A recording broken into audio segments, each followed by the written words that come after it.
We're kicking off our morning right here at the beautiful Forsyth Park Fountain. This iconic white fountain was modeled after the Grand Fountains of Paris and has become one of the most photographed landmarks in the South. Good morning. We are downtown Savannah, Georgia, and we are at Forsyth Park, and we are heading to the famous fountain. And important tip, don't sleep in on a Saturday and expect to get down here and find it not crowded. So we got a late start coming down. Parking this morning was absolutely a mess. There's very little parking in the area.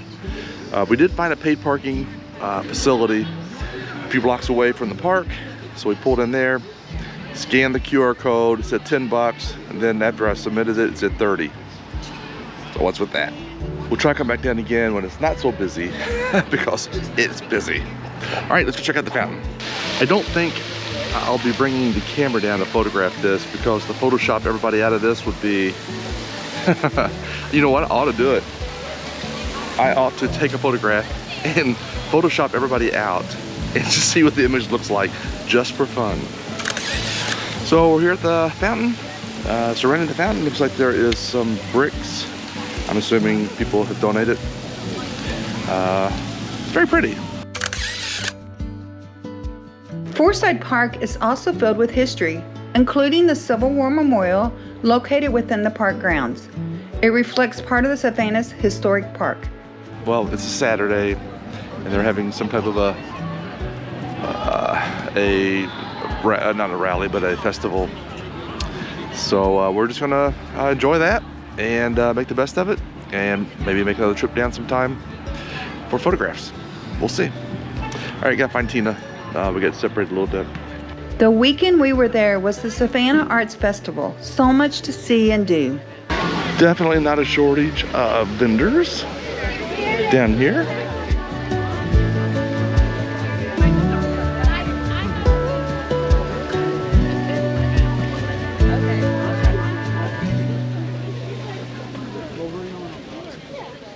And just a short walk away is the incredible Candler Oak. This massive southern live oak is estimated to be around 300 years old. The Candler Oak is particularly famous for its history. It has stood since the 1700s and was protected in the 1980s by local citizens after threats of removal for development. Okay, well, we made it to the Candler Oak. Is that how you pronounce it, Candler? Yeah. Live oak. Yep. It's, well, you can see the numbers there. It's 54 feet high, 110 feet wide, and a 65-foot diameter, 17-foot circumference. So that's a big oak tree. It is. Anyway, it is across the street from the fountain. So depending on which way you're coming towards the fountain, look to your left or to your right, and you should see it. It's kind of enclosed in a fenced-in area. I'm sure to protect it from people scratching their names in on it. Or trying to climb it. And I do see some cables supporting the limbs over there, so I'm sure they've had some that break off at times, and they use that to help support it. That's a lot of weight hanging there. Very impressive. It's kind of cool to see. Okay, so Tina was saying that there is a Forrest Gump reference around here somewhere. All right, let's find that. From here, we headed over to Chippewa Square. It's a pretty cool place to visit, as it's where the famous Forrest Gump bench scene was filmed.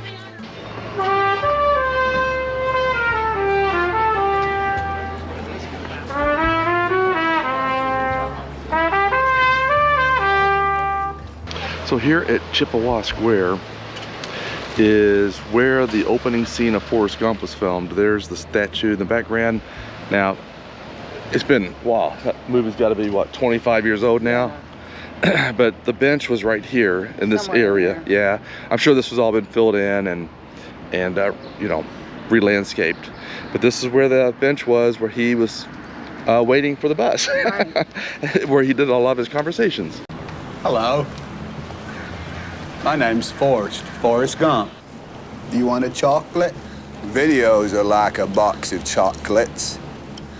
You never know how many views you're gonna get. So here you go. Obviously the bench has been removed, but kind of cool. So that is two things now, Tina.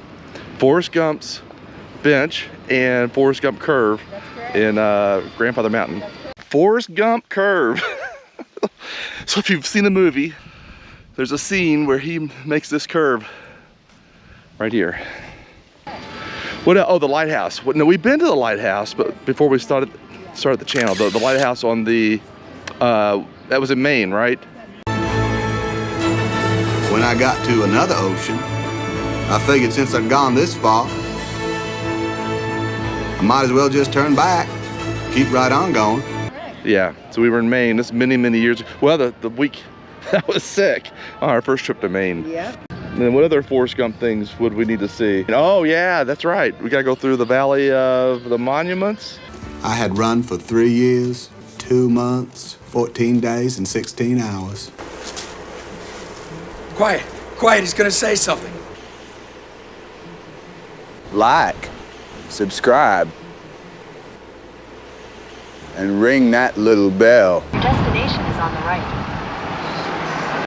Next on our stop, we drove to the Avenue of Oaks at Wormsloe Historic Site. I was excited to visit and walk through the famous Avenue of Oaks. Seeing it in person was absolutely incredible. The 400 oak-lined road stretches for more than a mile.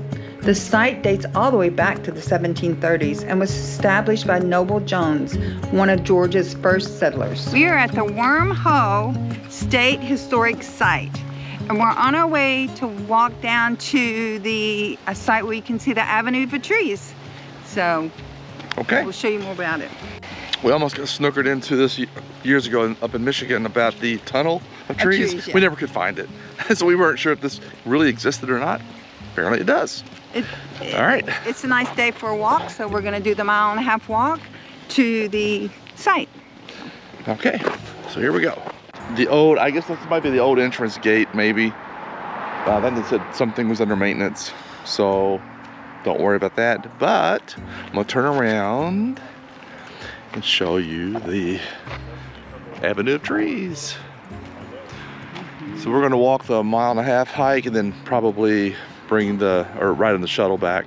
I think there are 400 trees on this 1.5 mile trek.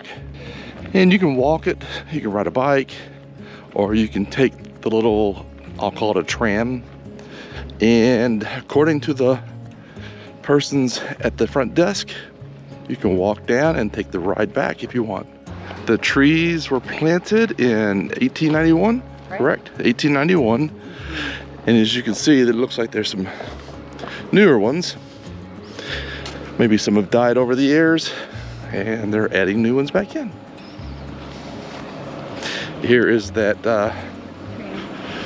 tram I was telling you about. Look how pretty these trees are.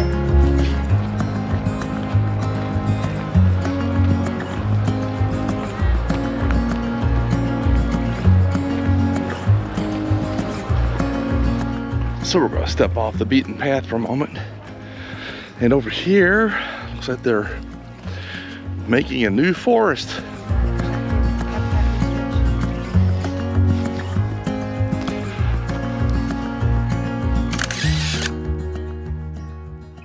All right, we're riding the tram back, provided there's seating available.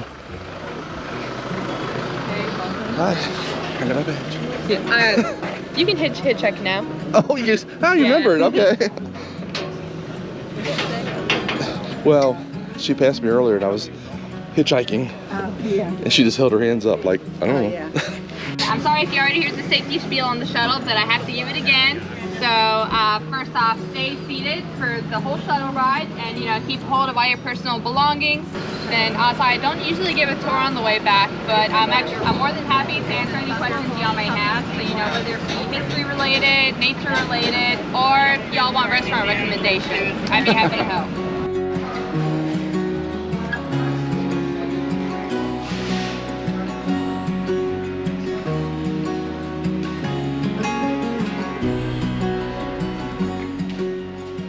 The next morning, we attended Mass at the beautiful Cathedral Basilica of St. John the Baptist. Details inside is incredible, from the stained glass windows to the tall ceilings. Everything is just so peaceful. So back to the truck, got our cameras. We just finished Mass at the Cathedral of St. John the Baptist. Beautiful church. Choir was really, really good. If you're ever in Savannah, Georgia, and you need to attend Sunday Mass, as of right now, from what I know, the 10 o'clock Mass is probably going to be the most traditional from what I've seen. Not as traditional as the one we go to in Louisville, but, you know, to meet your Sunday obligation, it would be my 10 o'clock choice would be the one I would choose.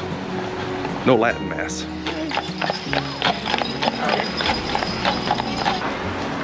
Are you sure it's roses? It looks like roses. Well, if it looks like a rose and smells like a rose, it must be a rose.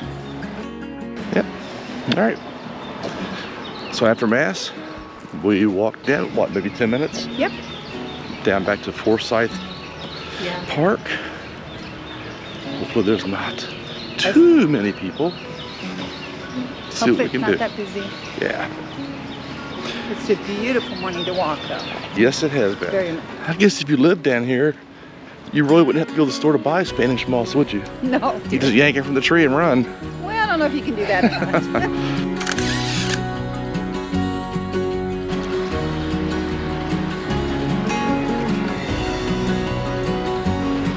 Good morning. We're down here at the park, and the beauty of it all, I just had to sit down on the bench, take in the smells, take in the beauty of the spring morning. It's wonderful. If you ever get a chance to come down here, you definitely should. Be sure to stay tuned for next week's video as we head over to beautiful Tybee Island.